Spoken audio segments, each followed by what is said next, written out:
अगर सच में देखा जाए तो एक लड़की की अच्छी किस्मत ना, उसकी अच्छी लाइफ ना उसके एजुकेशन, उसकी खूबसूरती या उसके फाइनेंशियल स्टेटस पर डिपेंड नहीं करती है, बल्कि उसकी लाइफ में आने वाले लाइफ पार्टनर पर डिपेंड करती है उसकी अच्छी लाइफ। जब किसी लड़की की शादी होती है ना, तो वो यूजुअली एक फ्लॉलेस परफेक्ट लाइफ और एक सिंसियर हस्बैंड और साथ में एक केयरिंग इन लॉज को एक्सेप्ट और आइडोलाइज कर रही होती है। But reality does not always match acceptation. और कुछ टाइम गुजरने के बाद हस्बैंड और वाइफ के बीच में ना डिफरेंसेस, कॉन्फ्लिक्ट्स इंक्रीज हो जाते हैं, जो उनके रिश्ते को कमज़ोर कर देते हैं। तो इस चीज़ को अवॉइड करने के लिए हम कुछ एक ऐसे पैटर्न्स को फॉलो करने की कोशिश करते हैं जिनसे हमारी married life happy and peaceful हो जाए। तो आज के व्लॉग में मैं आपके साथ 7 ऐसी हैबिट शेयर करूँगी जिनको फॉलो करके आप अपनी मैरिड लाइफ को स्ट्रेस फ्री एंड जॉयफुल बना सकते हैं। And you can also nurture or loving relationship with your husband. So let's discuss the point.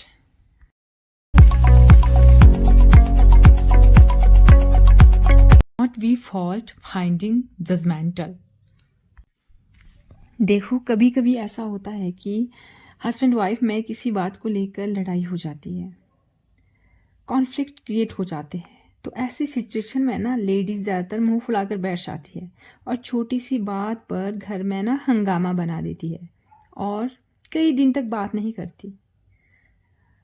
बात हो सकता है आपको बहुत बुरी भी लगती हो, बट सिचुएशन को ना ज़्यादा ना बढ़ाए और थोड़ी देर में बात कर ले। देखो, हम औरतें ना जितनी मर्जी हाईली क्वालिफाइड हो, ऊंची पोस्ट पर हो, अपने हस्बैंड से ज़्यादा अर्न करती हो, लेकिन फिर भी भगवान ने ना जो सुपीरियॉरिटी मर्द को दी है वो औरत को नहीं दी। शादी के जो स्टार्टिंग के जो साल होते हैं ना, वो इतने ज़्यादा इम्पोर्टेंट और क्रूशियल होते हैं कि आपको आगे की लाइफ के आपस के रिलेशन इसी पर वेस्ट होते हैं। आपके जो आपकी आगे की लाइफ के रिलेशन होता है ना, वो पूरा इसी पर वेस्ट होता है। अगर आप स्टार्ट में ही नाराज़ रहते हैं, एक दूसरे से बात नहीं करते, तो आप खुद के रिलेशन को उसी टाइम लिमिटेड कर रहे होते हैं। और जब रिलेशन लिमिटेड हो जाता है ना, तो अल्टीमेटली आपको एक दूसरे के साथ टाइम गुजारने की आदत भी नहीं रहती, फिर डिफरेंसेस क्रिएट हो जाते हैं। And number 2, we financially supportive to your husband. आपके हस्बैंड के जितनी भी इनकम है ना, उसी में गुजारा करने की कोशिश करें। ये ना आपका काम है कि आप अपने घर और बजट को कैसे मेंटेन करती है। अपने हस्बैंड को ये कभी ना कहे कि आपकी इनकम कम है और हमारी नीड ज़्यादा है। जितने पैसे आ रहे हैं ना, उसी में मैनेज करने की कोशिश करें। देखो, ज़्यादा पैसों में तो बगैर दिमाग लगाए हर कोई घर चला रहा होता है, चला सकता है, नो डाउट।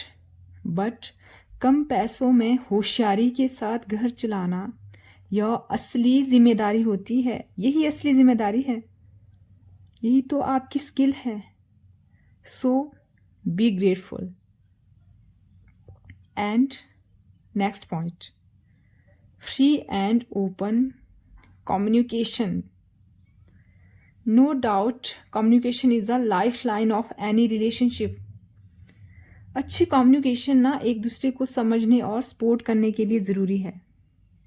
जब भी घर में लड़ाई झगड़े होते हैं ना, तो आपस में ना कम्युनिकेट करेंगे तो ही आपकी प्रॉब्लम सॉल्व होगी।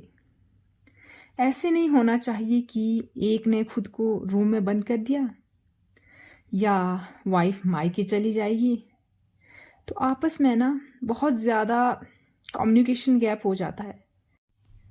तो जब आप बात करेंगे ना, तभी तो आपकी प्रॉब्लम हल होगी।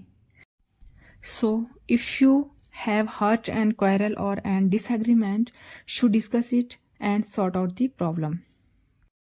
And next point है, don't accept him a perfect man. देखो, हर इंसान परफेक्ट नहीं होता। शादी के बाद हम एक दूसरे को सारे फ्लॉज और सारी गुड हैबिट के साथ अपनाते हैं। आपके हस्बैंड में कुछ कमियां हैं तो कुछ खूबियां भी होगी। देखो, हो सकता है आप में से कोई जिद्दी हो, आप में से कोई ओवर रिएक्ट करता हो, आप में से ही कोई लापरवाह भी हो सकता है। एक दूसरे को इन कमियों, इन खूबियों के साथ ही एक्सेप्ट करना ही इस रिलेशनशिप की खूबसूरती होती है। और बहुत प्यारा रिलेशनशिप होता है अगर हम आप समझे तो। और जब ना लड़ाई होती है तो ये ना सोचे कि वो मुझे मनाए। देखो, जिसको मौका मिले, जो जल्दी से काम हो जाता है ना, तो मतलब इसमें पीछे नहीं हटना चाहिए। जो इंसान गुस्से में जल्दी से काम हो जाता है उसे सॉरी भी कह देना चाहिए।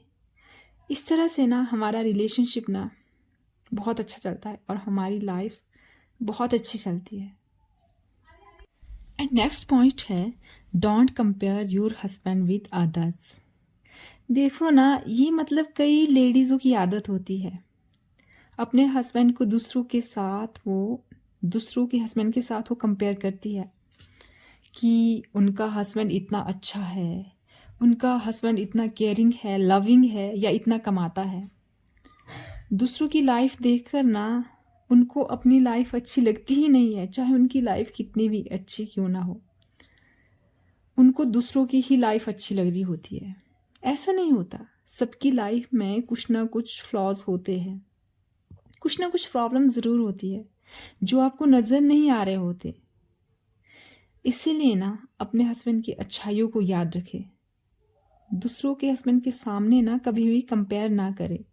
इस तरह से क्या होगा कि आप दोनों के बीच ना कॉन्फ्लिक्ट स्टार्ट हो गए, लड़ाई झगड़े स्टार्ट हो गए। तो इस तरह से मैरिड लाइफ ना कभी भी हैप्पी नहीं चल सकती हमारी। तो इस आदत को ना आप अवॉइड करें। एंड नेक्स्ट पॉइंट है, नेवर चीट योर हस्बैंड। देखो ना, अपने हस्बैंड का कभी भी ट्रस्ट ब्रेक ना करे, झूठ ना बोले, धोखा ना दे और डिसलॉयल्टी कभी ना करे। क्योंकि आज के टाइम में ना बहुत सारी लेडीज़ ऐसी होती है जो अपने हस्बैंड के साथ लॉयल नहीं होती, उनको चीट कर रही होती है उनकी पीठ पीछे। तो इस चीज़ को ना आप अवॉइड करें, अपने हस्बैंड के साथ हमेशा लॉयल रहे। क्योंकि आप और आपका घर एक तरह की उनके पास अमानत होती है। इस बात का आप ज़रूर ध्यान रखें। देखो, अब आप सोच रहे होंगे कि लॉयल तो हस्बैंड को भी रहना चाहिए वाइफ के प्रति। हाँ, रहना चाहिए, बट मैं ये जो मेरा मोटिवेशन है, जो ये मेरी वीडियो है ना, ये सिर्फ लेडीज़ के लिए है। ये जो मेरा चैनल है, यहाँ पे ये सिर्फ ना महिलाओं के लिए है। यहाँ पे मैं महिलाओं को मोटिवेट करती हूँ। तो यहाँ पे बात कर रही हूँ मैं सिर्फ हम लेडीज़ों की। एंड मैं आपको बता दूं कि ये जो आप वीडियोस में देख रहे हैं ना, ये हम घूमने गए थे, दिसंबर में गए थे हम, दिसंबर या जनवरी में गए थे हम, खजियार गए थे हम, चंबा, उधर खजियार डलहौजी साइड। तो वहाँ की जो ये ड्रेसें हैं ना, बहुत ज़्यादा फेमस होती है, बहुत खूबसूरत होती है। तो हम इनको वेयर कर रहे थे और फ़ोटोज़ वगैरह खिंचवा रहे थे।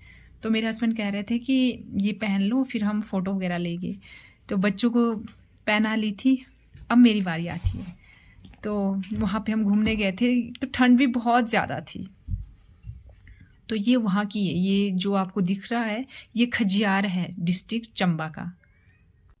So let's move the topic.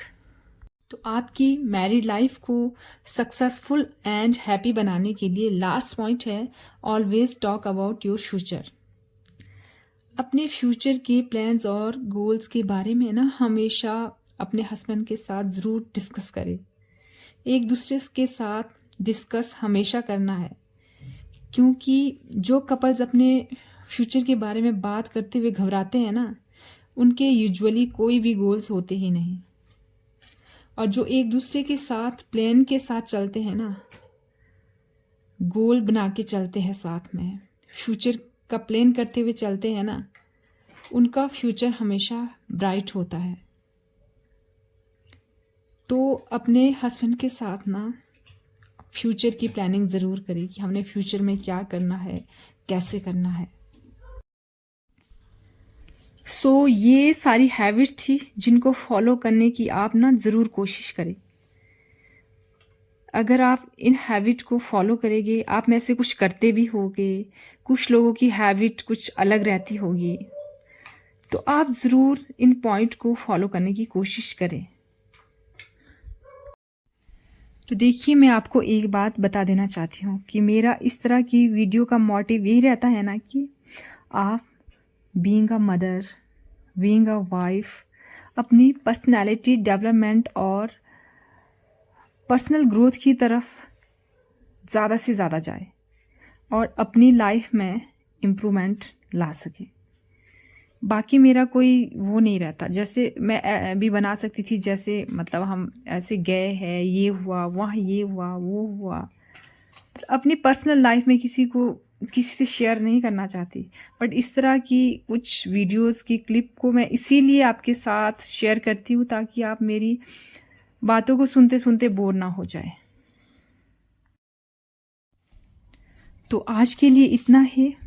अगर आपको मेरी वीडियो थोड़ी भी वैल्यूएबल लगती है, आपकी लाइफ में थोड़ा भी वैल्यू ऐड करती है ना, तो प्लीज़ मेरे चैनल को सब्सक्राइब करके आप भी मेरी इस छोटी सी फैमिली का एक हिस्सा बन जाए। तो मिलती हूँ मैं बहुत जल्दी आपको एक नए वीडियो के साथ, नए टॉपिक के साथ। तब तक के लिए आप अपना बहुत सारा ख्याल रखिए, हैप्पी रहिए एंड पॉजिटिव रहिए।